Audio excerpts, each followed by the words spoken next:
ಇದೊಂದು ವಿಶಾಲವಾಗಿರ್ತಕ್ಕಂಥ ಪ್ರದೇಶ ಇದೆ. ಹಾಗಾಗಿ ಸಾಕಷ್ಟು ಸಂಸಾರ ಸಂಖ್ಯೆಯಲ್ಲಿ ಜನರು ಕೂಡ ಸಿಗ್ತಾರೆ. ಒಂದು ಸೂಕ್ತವಾಗಿರ್ತಕ್ಕಂಥ ಸ್ಥಳ ಇದೇ ಸ್ಥಳವನ್ನು ಯಾಕೆಂತ ಹೇಳಿದ್ರೆ ಅಲ್ಲಿ ಸಾವಿರಾರು ಸಂಖ್ಯೆಯಲ್ಲಿ ಅವರ ಆಪ್ತರಿದ್ದಾರೆ, JDSನ ಕಾರ್ಯಕರ್ತರಿದ್ದಾರೆ, ಅವರ ಬಂಧುಗಳಿದ್ದಾರೆ. ಅವರೆಲ್ಲರೂ ಕೂಡ ಸೂಕ್ತವಾಗಿರ್ತಕ್ಕಂಥ ಸ್ಥಳದಲ್ಲಿ ಅಂತಿಮ ದರ್ಶನಕ್ಕೆ ವ್ಯವಸ್ಥೆಗಳು ಕೂಡ ಮಾಡಬೇಕಾಗುತ್ತೆ. ಯಾಕೆಂತಂದ್ರೆ ಇಲ್ಲಿಗೆ ಒಂದೇ ಇದೇ ಸ್ಥಳಕ್ಕೆ ಅತಿ ಹೆಚ್ಚಿನ ಸಂಖ್ಯೆಯಲ್ಲಿ ಜನರು ಬಂದು ಕೂಡ ಇದ್ದಾರೆ. ಈಗ ಅವರ ಅಂತಿಮ ದರ್ಶನಕ್ಕೆ ಸಿದ್ಧತೆಗಳು ಜೊತೆಗೆ ಅಂತ್ಯಕ್ರಿಯೆಗೂ ಕೂಡ ಸಿದ್ಧತೆಗಳು ಆರಂಭ ಆಗಿದೆ. ಮಹೇಶ್ ಜೊತೆ ಮಂಜುನಾಥ್ KV TV9 ಹೇಳ್ದ ಇಂಗ್ಲಿಷ್ ಇವ್ರಿಗೆ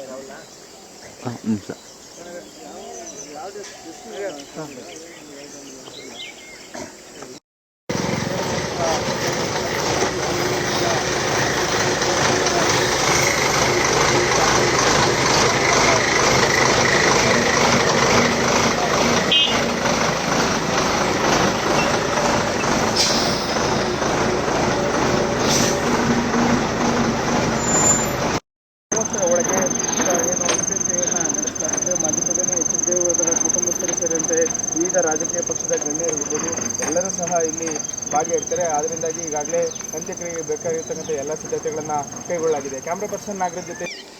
ಮಾಜಿ ಪ್ರಧಾನಿ HD ದೇವೇಗೌಡರ ಧರ್ಮಪತ್ನಿ ಚೆನ್ನಮ್ಮ ನಿಧನರಾಗಿದ್ದಾರೆ. ಅವರ ಅಂತ್ಯಕ್ರಿಯೆಗೆ ಈಗ ಸಕಲ ರೀತಿಯಲ್ಲಿ ಸಿದ್ಧತೆಯನ್ನು ಮಾಡಿಕೊಳ್ಳಲಾಗಿದೆ. ಇಂದು ಬೆಂಗಳೂರಿನಲ್ಲಿ 11 ಗಂಟೆವರೆಗೂ ಕೂಡ ಅವರ ಅಂತಿಮ ದರ್ಶನಕ್ಕೆ ಏರ್ಪಾಡನ್ನು ಮಾಡಲಾಗುತ್ತೆ. 11 ಗಂಟೆ ನಂತರದಲ್ಲಿ ಹಾಸನಕ್ಕೆ ಅವರ ಮೃತದೇಹ ಪಾರ್ಥಿವ ಶರೀರ ಆಗಮಿಸುತ್ತೆ. ಬೆಂಗಳೂರಿನಿಂದ ನೆಲಮಂಗಲ, ಕುಣಿಗಲ್, ಯಡಿಯೂರು, ಚನ್ನರಾಯಪಟ್ಟಣ, ಹಾಸನದಿಂದ ಹೊಳೆನರಸೀಪುರದಿಂದ ದೇವೇಗೌಡರ ಹುಟ್ಟೂರು ಹರದನಹಳ್ಳಿಗೆ ಅವರ ಪಾರ್ಥಿವ ಶರೀರ ಬರುತ್ತೆ. ನಾನೀಗ ಅವರ ಅಂತ್ಯಕ್ರಿಯೆಯನ್ನು ಮಾಡುವಂಥ ಸ್ಥಳದಲ್ಲಿದ್ದೇನೆ. ಇದು ಹರದನಹಳ್ಳಿಯ ಪಕ್ಕದಲ್ಲಿರ್ತಕ್ಕಂಥ ಕ್ಯಾತ್ನಹಳ್ಳಿ ಎಂಬ ಗ್ರಾಮದಲ್ಲಿ ಅವರ ಖರೀದಿಯನ್ನು ಮಾಡಿ ಈ ಜಮೀನಿನಲ್ಲಿ ಅವರ ಅಂತ್ಯಕ್ರಿಯೆಯನ್ನು ಮಾಡಲಿಕ್ಕೆ ವ್ಯವಸ್ಥೆಯನ್ನು ಈಗಾಗಲೇ ಸಿದ್ಧತೆಯನ್ನು ದೇವೇಗೌಡರ ಕುಟುಂಬ ಮಾಡಿಕೊಂಡಿದೆ. ದೇವೇಗೌಡರ ಹುಟ್ಟೂರಾಗಿರ್ತಕ್ಕಂಥ ಹರದನಹಳ್ಳಿಯಿಂದ ಕೇವಲ 2 ಕಿಲೋಮೀಟರ್ ಅಂತರದಲ್ಲಿರ್ತಕ್ಕಂಥ ಕ್ಯಾತ್ನಹಳ್ಳಿಯ ಪಕ್ಕದಲ್ಲಿರ್ತಕ್ಕಂಥ ಜಮೀನಿನಲ್ಲಿ ಅಂತ್ಯಕ್ರಿಯೆಯನ್ನು ಮಾಡಲಿಕ್ಕೆ ಸಿದ್ಧತೆಯನ್ನು ಮಾಡಿಕೊಳ್ಳಲಾಗಿದೆ. JCBಗಳ ಮೂಲಕವಾಗಿ ಇಲ್ಲಿನ ಮಣ್ಣನ್ನು ಸಮ ಮಾಡಲಾಗಿದೆ. ಮಾವಿನಕೆರೆ ಬೆಟ್ಟದ ತಪ್ಪಲಿನಲ್ಲಿ ಈ ಜಾಗ ಬರುತ್ತೆ. ಮಾವಿನಕೆರೆ ಬೆಟ್ಟದ ರಂಗನಾಥ ಸ್ವಾಮಿ ದೇವೇಗೌಡರ ಮನೆದೇವರಾಗಿರ್ತಕ್ಕಂಥದ್ದು. ಆ ದೇವೇಗೌಡರ ಮನೆದೇವರನ್ನ ತಪ್ಪಲಿನಲ್ಲಿ ಈ ಒಂದು ಅಂತ್ಯಕ್ರಿಯೆಯನ್ನು ಮಾಡಬೇಕು ಮತ್ತು ಅವರ ಆಸೆ ಕೂಡ ಅದೇ ಆಗಿತ್ತು ಎಂಬಂಥ ಇಂಗಿತವನ್ನು ಕೂಡ ಅವರು ವ್ಯಕ್ತಪಡಿಸಿದ್ರು ಎಂಬಂಥ ವಿಚಾರವನ್ನು ಇಲ್ಲ ಸ್ಥಳೀಯರು ಕೂಡ ಹೇಳ್ತಾಯಿದ್ರು.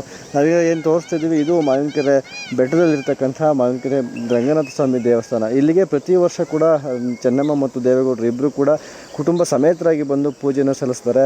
ಅಪ್ಪಟ ಪರಮ ದೈವ ಭಕ್ತಿಯಾಗಿರ್ತಕ್ಕಂಥ ಚೆನ್ನಮ್ಮನವರು ಹರದನಹಳ್ಳಿಯ ದೇವಸ್ಥಾನ ಆಗಿರ್ಬೋದು, ಮಾವಿನಕೆರೆಯ ದೇವಸ್ಥಾನ ಆಗಿರ್ಬೋದು, ಇದೆಲ್ಲ ದೇವಸ್ಥಾನಗಳು ಕೂಡ ಪ್ರತಿ ವರ್ಷಕ್ಕೆ ಒಮ್ಮೆ ತಪ್ಪದೇ ಬರ್ತಿದ್ರು.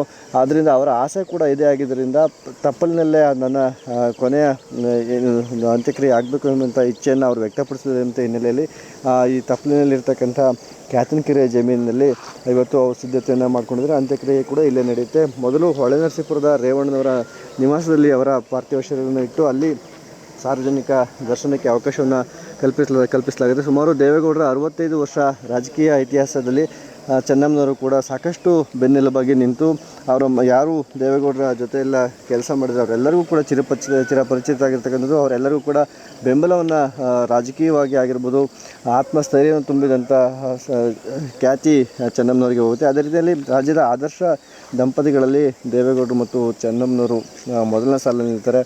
ಎಲ್ಲೇ ದೇವೇಗೌಡರು ಹೋದರೂ ಕೂಡ ಅವರ ಬೆನ್ನಲ್ಲೇ ಇದ್ದುಕೊಂಡು ಅವರ ಆರೋಗ್ಯ ವಿಚಾರಿಸಿಕೊಂಡು ಮತ್ತು ಅವರಿಗೆ ಏನೆಲ್ಲ ವ್ಯವಸ್ಥೆಗಳನ್ನು ಮಾಡಬೇಕು ಎಂಬ ನಿಟ್ಟಿನಲ್ಲಿ ಅವರು ಕೂಡ ವ್ಯವಸ್ಥೆಗಳನ್ನು ಮಾಡಿಕೊಂಡಿದ್ದಾರೆ. ಇವತ್ತು ಅವರ ಅಂತ್ಯಕ್ರಿಯೆ ಹರದನಹಳ್ಳಿಯ ಪಕ್ಕದಲ್ಲಿರ್ತಕ್ಕಂಥ ಕ್ಯಾತ್ನಹಳ್ಳಿಯಲ್ಲಿ ನಡೆಯುತ್ತೆ.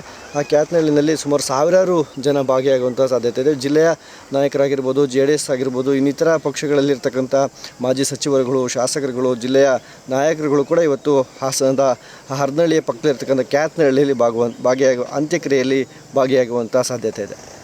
ಕೃಷ್ಣ ಇಬ್ಬಿಡು, ನ್ಯೂಸ್ 18 ಹಾಸನ.